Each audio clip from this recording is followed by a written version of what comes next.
Guru-guru sekolah minggu yang terkasih, pada video ini kita akan belajar sama-sama satu peristiwa besar dalam sejarah gereja, yaitu turunnya Roh Kudus pada hari Pentakosta yang mengubahkan para murid dan juga hidup kita hari ini. Sebelum Roh Kudus turun, para murid Yesus sedang berkumpul di Yerusalem. Saat itu sedang berlangsung Hari Raya Pentakosta atau Shavuot dalam tradisi Yahudi, yaitu hari raya yang memperingati pemberian Taurat di Gunung Sinai dan juga menandai hari ke-50 setelah Paskah. Saat itu umat Yahudi membawa persembahan hasil panen pertama. Jadi Yerusalem sedang penuh orang dari berbagai bangsa dan dari berbagai daerah, bahasa, dan juga budaya. Semua datang untuk beribadah. Dan di tengah keramaian itu, Tuhan memilih waktu ini untuk mencurahkan kuasa-Nya. Bukan secara diam-diam, tapi dengan tanda yang mengguncangkan mereka. Sebelum Pentakosta di Kisah Para Rasul, murid-murid Yesus hidup dalam ketakutan dan ketidakpastian.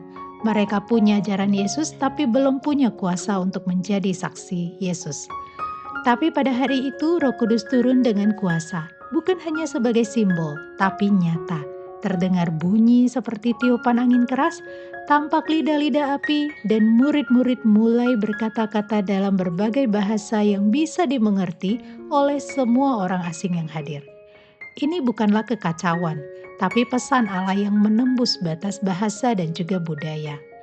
Pentakosta berubah makna. Dari sekedar peringatan hukum tertulis menjadi hari pencurahan Roh Kudus yang hidup, yang memampukan setiap orang percaya menjadi saksi Kristus. Dan ini bukan hanya berlaku bagi mereka saat itu yang hadir, tapi ini juga berlaku untuk kita sekarang.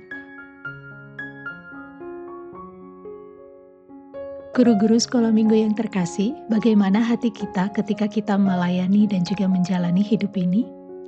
Jangan-jangan kita melayani dan menjalani hidup, tapi hati kita sedang kosong.